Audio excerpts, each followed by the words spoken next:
coming in to let you know to check out What's Hood with me, the Compa FC, where you can roll one up with a real one. We chop it up about everything, dog. Politics, hood shit, music, movies, acción, you name it, la causa, el movimiento.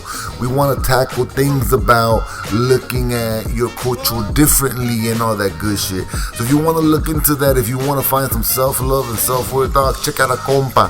Roll one up with a homie, dog. Every Tuesday and Thursday, right here on Binge on This. Check a homie out, dog. Stay up late.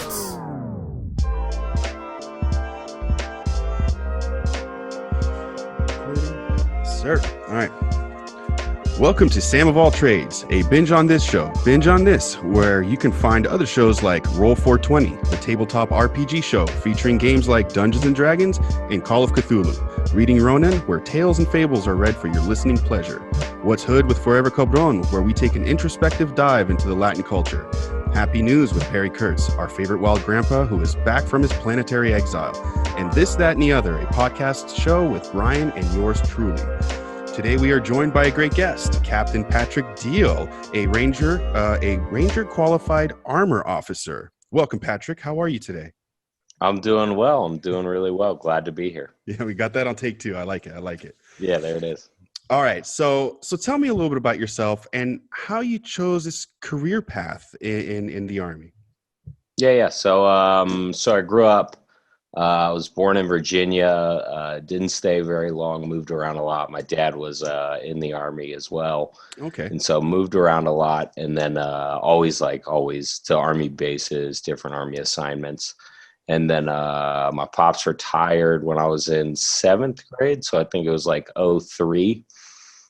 Moved to Pocosin, where I met the infamous Bryan Tassara, and grew up there. And then like the Army, I guess the Army culture, just all I'd ever known, like as a kid, and like especially for the officer corps, it's like very, I guess, hereditary. Like a major portion of the officer corps in the Army currently is like all Army brat kids, and so nice. I think you just grow up. You grow up kind of playing Army as a kid, like growing up around it, seeing your dad in uniform, seeing all these people. Yeah, I find that to be, that would be helpful. That makes sense. It's pretty convincing. So I knew I was always going to go Army, whether it was ROTC or some other route. Eventually ended up deciding to go to West Point up in New York. Okay. Did my 4 years there, got my degree, and then graduated and commissioned and went.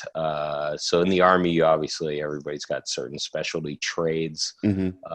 The one I chose was the armor branch, so like tanks and other up-armored vehicles. Was there any particular reason, or? Yeah, for sure. One, because tanks are badass as shit. Like 72-ton war machine with 1,600 horses to shut everything up. Phallic-shaped freedom cannons. I like it. But probably more realistically, my dad was armor, and and my brother also did. My older brother, he's 3 years older than me. He went ROTC at Duke, and he also branched armor, so it's kind of that's badass. The family legacy. Yeah, that is badass. We love tanks in the household. No, I mean, what's not to like about tanks? Especially you don't have to walk; you just sit on a thing. Exactly, dude. You know, like I've done my fair share of walking, and I don't like it. You know, why hump your weapon when your weapon can hump you? Every time I watch a war movie and I see, the regiment, everyone's walking and marching and marching and marching, and then the tanks go by, you're like, that's the place to be. Is on top of that. Exactly. We were just pumped. Our community was pumped when Fury came out. We finally got a movie, I'm actually supposed to watch that movie in a couple days. My girlfriend has never watched that, and she's just like, I want to watch. I'm like, well, get ready to cry a little bit, but it's a tough movie. So to get back to what do people think you do versus what you, like a civilian, versus what you actually do? Yeah. So I mean, the armor branch specifically, or more the Army? Well, specifically, I guess now as a captain. What is your daily routine compared to, like, people must think you're going out there and kicking ass every day, but you never know. It could just be a lot of paperwork. Yeah, so we don't, especially the officer community, like it's a lot less. Yeah, it's a lot more paperwork than people think. Like, kind of. So you're the guy in charge. You like, I'm where the buck stops, but I'm not really the guy in charge. So everyone talks about non-commissioned officers are the backbone of the United States Army. And it's very unique in the United States Army that we give so much empowerment to NCOs. But these are the guys who have been in the Army.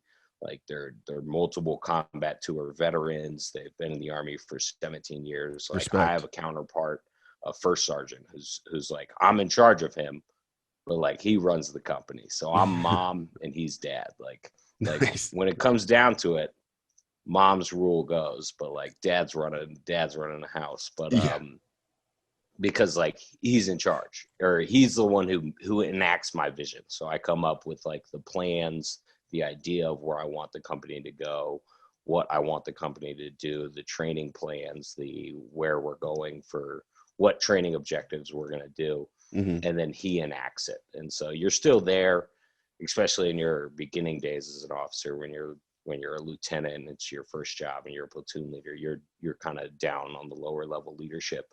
But then as a company commander, and you kind of get that real authority and power, and people start expecting you to kind of act like it. You're not away from the soldiers. I'm still with the soldiers every day. I have a tank with 3 soldiers, and that's just my crew. There's nobody there except us. But your job is a lot more company focused, to look at the broader picture and find out the vision and make the plans and make sure that everything runs smoothly. That must be so much fun, though. Yeah, it's awesome. Yeah, it best sounds job awesome. in the world. I bet. So what would you tell anybody out there thinking about signing up to the Army or the Rangers or the Ranger School or any of that? I mean, I think if you want it, you should definitely do it. But I think the biggest question and misconception, and why people who join the Army kind of sometimes have a bad taste in their mouth, is they don't know that they want it. Because everybody, to kind of reference movies, people watch like the cool video, like Black Hawk Down, where you're like, all the action, and you're going through the shit with your buddies, and you got the camaraderie built, shows up in those movies. So much of you guys like doing the suck, doing like hard things, bad things, but like things that like people think like, oh, I want to serve my country, I want to have that brotherhood, that companionship. And those are extremely good reasons to join, but understanding that the Army is not like, that's a small portion of the Army. Like what you're going to do is you're going to train for those events, and we're going to train long, hard hours. And like, you got to like that. You got to want to do the paperwork. You got to want to do the counseling for lower level soldiers. You got to want to wake up at 4 to go on a practice ruck march. You're not rucking through the mountains of Afghanistan with Mark Wahlberg and Lone Survivor. But like, you're just going to be rucking on the base with your buddy with 45 pounds on your back. And you're going to be really tired, and it's going to suck. But like, you gotta want that. You gotta understand that that's what comes with it. And like, and it's great. Like it builds, you get that. The camaraderie, I think, is the best part about the Army, because you like go through the joint suck. And so nobody joins the Army because you want to talk about like how easy your life was.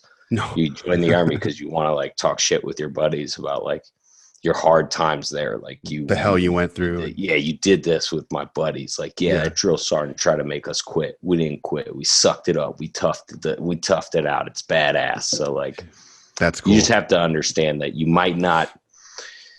you're most likely not going to be a SEAL, special forces, doing badass shit. You're going to do some great things, and you're going to serve your country. But like, there's other things that go into the Army that suck, and people aren't prepared for that sometimes. It's huge. Yeah. I mean, the Army's huge. And so I think people's expectations are sometimes, like you said, they want to be that Mark Wahlberg out in the jungle and kicking ass and taking names.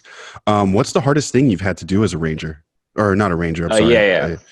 Well, Ranger School is definitely the hardest thing I've ever. Yeah, Ranger School was so Ranger Bat is like the Ranger unit. That's like you see the Rangers in Black Hawk Down and been obviously involved in the nation's history immensely. They're part of special forces. They're like one below Green Berets. Mm-hmm. And so Ranger School is what they send everybody to, and you get a cool little tab, and it's like, but you don't. So basically, not everybody who goes to Ranger School becomes a Ranger, mm-hmm. but everybody who is a Ranger has gone to Ranger School. Okay, interesting. Yeah. And so I went to Ranger School in 2015, mm-hmm. and it's a 62-day leadership school. So it's what it's going to do. It's so they take everybody's rank away. You start up, they shave your head, you take your rank away, you show up, and nobody knows anybody, and they like divide you up, and then like they test you physically, and it's a 62-day patrolling event. So it's like they're broken up into 3 phases, and basically you just like walk around in the woods doing training exercises, like walking around with blanks, carrying rucksacks, doing like, it's just a lot. It's a shit ton of walking. Could be anything from like finding something to go into a target. You're like doing either a raid, an ambush, a movement to contact, but basically walking around the woods trying to find bad guys and then mm-hmm. shoot them with your blanks. That's so much fun. And That's so awesome. It's very fun until they put like, you're walking like normally 10-ish to 12 miles a day in Dahlonega, Georgia, on the Appalachian Trail for one of the phases, mountain phase. And you've got about 100 to 120 pound rucksack in your back with all your equipment. And then you start like you get very limited calories and very limited sleep. So it's like normally about like probably like 16 to 1800 calories each day. And then about two, maybe 2.5 hours of sleep each night. Ooh. Like it varies, depends. But so what they do is they rotate leadership positions. Like sometimes you're the PL, sometimes you're the platoon sergeant, sometimes you're the squad leader. And that's when they rate you and mm-hmm. like give you your go or no go. And so it's all about like, everyone's tired, everyone's hungry, everyone hates their life. Nobody wants to do anything. You don't want to do like the little things that you have to do when you're patrolling. Like you don't want to pull security. You want to just fall asleep. You're starving and tired. Yeah. You don't want to make your hindsight good. You just don't want to get up. You just don't want to put that foot in front of the other foot. But it's about like getting those people who are your peers, who like don't have to listen to you because of your rank or your authority like they do in the real army. You have to lead those people and get them to do the shit that they don't want to do. And so and then that's when you get your go, and that's when they pass you. And it's about 62 days if you go straight through. I think most people recycle about like, so it's got about a 40% pass rate, I think, maybe 30 or something. And then about 75% of those recycle. So like you failed a phase, and so they make you redo the phase. And so I think I was there for like 97 days or something. I lost like, I think 48 pounds. I was a tiny little like depraved human coming out. Like what was it you were having trouble with? I failed mountain patrols. I got just no good. Like just the patrol didn't go well. Like we kind of lost. We practiced a Maskell. So like mass casualties, like what you would do if like 30% of your platoon got hit or something. Mm-hmm. And it just didn't go well. It was disorganized. So I got a no-go there, but everybody kind of gets the no-go. So I wasn't too upset. I got flat feet, so I would just fail right off the bat. So what's some of the coolest gear that you've been able to use? I mean, anything that's not available to civilians. So an M1A2 SEP B3 Abrams is the main battle tank for the United States Army.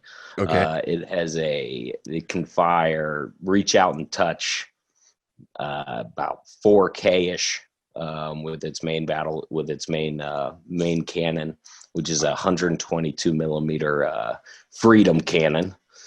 And so that thing's devastating, destroys anything it touches. There's nothing, other tanks, people, vehicles. There's nothing that main battle tank doesn't blow up. Just to destroy it. Yeah, it's just so it fires a couple different rounds. To get into the specifics, it fires mostly high explosive rounds versus sabot rounds, and so a high explosive round, pretty simple, just big explosive, boom, blows up, kinetic energy, and then a sabot round is a depleted uranium like metal rod, so like probably like that long, and it when you fire it, it gets so hot that it becomes a molten lava. Like, so it's like a molten lava spear. Whoa. And it'll hit like armor, and it's such a small surface area that it hits. It penetrates through the armor, goes into whatever contained area that the armor was guarding, heats everything up so fast that it just that's insane. Missed. Yeah, and then exits the vehicle. Wow. It's badass. Yeah. That sounds really cool. A molten lava spear. Yeah, exactly. And then it's got and then we've got two 240 machine guns, which fire like 7.62, so like what an AK-47 fires. And then my weapon as a tank commander is a 50 cal on top, so like it's just a bigger machine gun. Do you feel like you're exposed up there by yourself, or you're not by yourself? No, someone else up there. Yeah. So how the tank works is it's got like my gunner sits down in the tank below me, so he's in the turret the whole time, and then the loader and myself both have hatches up top with our two machine guns. But like, you're not like, unless I'm just maneuvering the tank and I need to like poke my head out to look at something, you're pretty down. And like tanks aren't meant, they're somewhat exposed, like in global war on terror, obviously, like driving tanks through little huts in towns in Iraq and Afghanistan is not what tanks are built for. Yeah, IEDs and stuff. Tanks are built to kill Russian tanks mostly. Yeah, because I think was it Desert Storm, that war was so quick because of the tanks. Oh yeah, tanks just like 73 Easting, they killed like 28, like 4 tanks killed like 28 Iraqi vehicles in like 4 minutes or something. Jesus. Yeah, and I heard what was it? Oh, we had a couple of our tanks that got destroyed. I think it was friendly fire or something like that. It was something like it wasn't even the enemy. It was us going, oh, oops. Yeah, it's not good. yeah, it's the only time. For those viewers that are confused about what Rangers are and SEALs and the Army and all of that, you know, because we hear about the Navy SEALs and we hear Rangers and stuff. What's the difference for people who have no idea?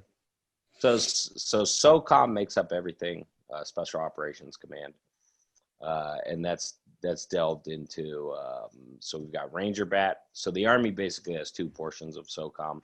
Well, more portions, but the big ones being Ranger Bat, which is like not as specialized, not as small unit, kind of like normal Army sized, but really talented guys, like really just physically in shape, well trained, like fantastic soldiers. And so they do like, I don't want to say less specialized, but like, I guess like harder targets. So like if you're just raiding a compound of like uniformed enemy, like Rangers are going to be good at that. Rangers are going to be good at like doing like Black Hawk Down. That would be a Ranger Bat mission. Yeah. And then Green Berets, Navy SEALs, the Marines have their own special forces, the Raiders.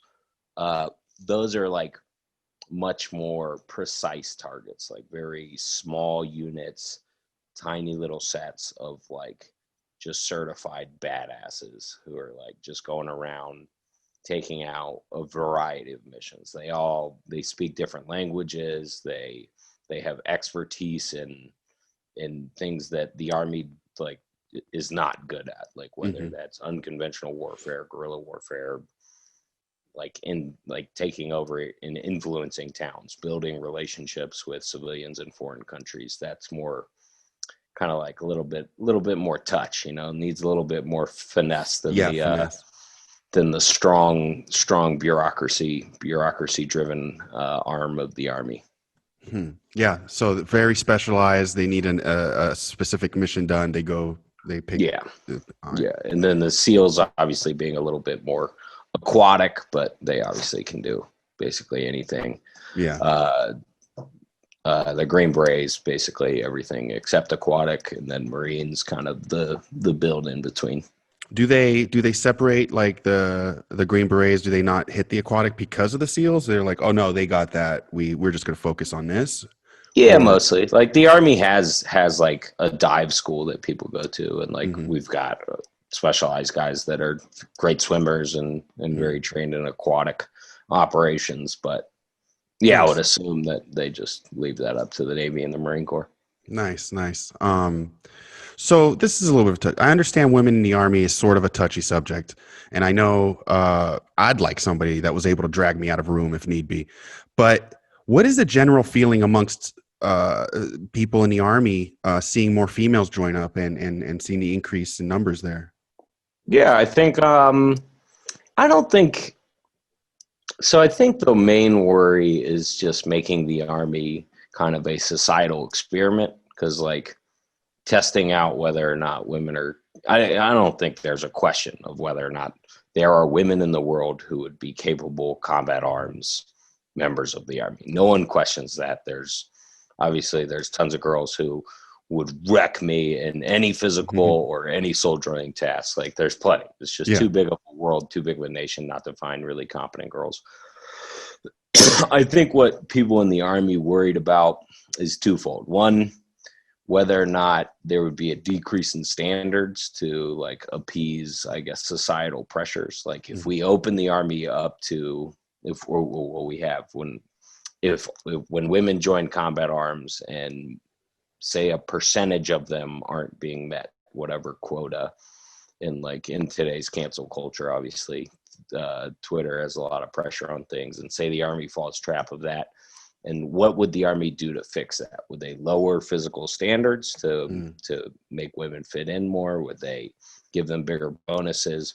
Whatever it is, I don't think that's a very good argument, either for or against. I just don't think that really is a big discussion. Like that's an easy solution. Army, don't change physical standards. Boom. Women, meet those physical standards. Men, meet those physical standards. You can join the combat arms branch. Welcome to Armor Infantry FA. Yeah. And so that's the only real, that's the big physical discussion. I think the larger one is so obviously being combat arms, it's a little bit, I guess, more intimate of a work environment. Well, maybe not intimate isn't really the right word. Probably, I don't know. But emotionally, you guys are on there's high and low. Yeah, there's high. Yeah, it's like very high stress, high, very emotionally charged. You don't worry about a lot of things, and you get very close with your unit. Like that's what people are seeking, and you can do that with women. But I think whether or not that's going to affect unit cohesion, I don't think anybody really knows. I mean, you hope not. You hope it wouldn't at all, but like you would hope people would be mature and professional enough that like this is just another member of my unit. I will treat him all the same. Yeah. Does anybody know that's going to occur? No. I mean, I don't think anybody really has evidence either way until you try it out. And so testing it in the Army is probably what people kind of worry about, is like, because lives are at stake, whether or not, whether or how many. And so a societal kind of, I guess, experiment on what unit cohesion is going to be like in combat arms units with women. Do you have any? Maybe I'm sorry. Yeah, I mean, maybe it's. No, go ahead. Yeah, maybe it's worth it. Maybe it's not. Who knows? Yeah. Would you have any? If a female was about to join up, would you have any advice for her, or would it just be, hey, keep your nose to the grindstone and keep going forward? Yeah, so I think that's pretty well said. I actually my Ranger class, the one I graduated with, was the second to graduate with girls. So I graduated with nice. I can't remember her name, but the girl who first graduated of the Ranger school was the class 1 month ahead of me, and so we had a couple girls in ours, and I give all credit to those girls because I'm sure they faced more adversity during Ranger school than me, just because people who were who didn't want them to graduate, or or just had pre-thought. Yeah, a preconceived notion or whatever. Yeah. Like, so, and those girls are badass. They deserve their Ranger tabs more than probably I deserve my Ranger tab. I didn't get like people, the spotlight wasn't on me. I had times when I was a shitbag and fell asleep or like ate by a Marie out of turn or something. But so I give them all the credit in the world, and I think. And I mean, there's women in combat arms units currently in the U.S. Army today, and it seems to be going over well. I do not have any currently in my company. We've got a couple mechanics, but like I've worked with females in the Army my entire career, and I've never found any bias that would hurt them. Really great. Are rivalries between military branches all for fun, or does the Navy suck that much? The Navy sucks. Beat them. I'm tired of CBS putting on the Army-Navy game and saying that it's a friendly rivalry. Nuck baby. I'm all about it. No, I think in the actual Army, Navy, Air Force, there's like a little bit of rivalry. Like if you play flag football or something, they really want to beat them. But like, there's no real animosity except with the service academies. I have true animosity towards midshipmen from the United States Naval Academy. That's a real rivalry. Wait, when did that start and how did that start? That's just so West Point, the United States Military Academy, the Army one, and then Air Force and Navy have their own in Annapolis and then in Colorado Springs for Air Force. And like, we just hate them. Like, it's a great rivalry though. That's good. Like, yeah, they kicked it. As long as it's not too serious, but yeah, a rivalry is always good. I've got a bunch of buddies who are Marines, who are sailors, who are graduates of the United States Naval Academy. They're all fantastic. You've all gone through it. So, do you think the United States is doing enough for veterans? And if not, what are they lacking, and how can they improve any of it? I don't know. I mean, I haven't really been in that world. My dad's out, and my brother's out. So, and they seem to have been treated well, but they obviously, I think the 22 push-up a day thing is probably like the 22 suicides a day by armed service veterans is a stat. I don't have the sources, but I get tagged in enough of the Instagram videos. So I guess they're doing their job, raising awareness. I think that's a worrisome stat. Is that the United States government's fault? I don't know. It's probably more of an issue with us fighting a very emotionally taxing combat war, with the war on terror just obviously being a little bit. It's hard to fight ideologies as opposed to just. Yeah, and a non-uniformed army that that has hated you since because that's their beliefs and that's like what they believe. And so that's I don't know, I'm not a combat veteran, but I assume that's a extremely emotional hardship to go through. So have you seen anything top secret? And without incriminating yourself, tell me what it was. Do you deal with things like that? I have a TS clearance, but okay, nice. But probably not going to discuss it. That was discuss a lot of my findings on the podcast, on the show. Just out of curiosity, do you see a lot of liberal military people? Yeah. So the Hatch Act, obviously, where you can't discuss politics. You can discuss. Can you explain that a little bit for those? So the Hatch Act, basically, kind of a quick summary, is like they don't want soldiers specifically, or members of the armed forces to try to act like they speak for their specific branch of service when talking about when espousing their political views. So like, I'm allowed to make and if anybody's seen by Facebook, I make I guess I'm pretty, politically aware about my terrible Facebook conversation fights that I guess everybody gets into nowadays. Yeah, exactly. But, anymore. Yeah, but what I can't do is I can't like put on my uniform and be like, the United States Army and me as a soldier think that Joe Biden would be a better president than Donald Trump. That's not, or vice versa. Obviously, you can't represent. You're not speaking for the uniform. You're just as much as a citizen as anybody else. You can have your personal views and you can espouse those views and do whatever you want. But like, especially myself as a company commander, like I have a lot of influence and power over my soldiers.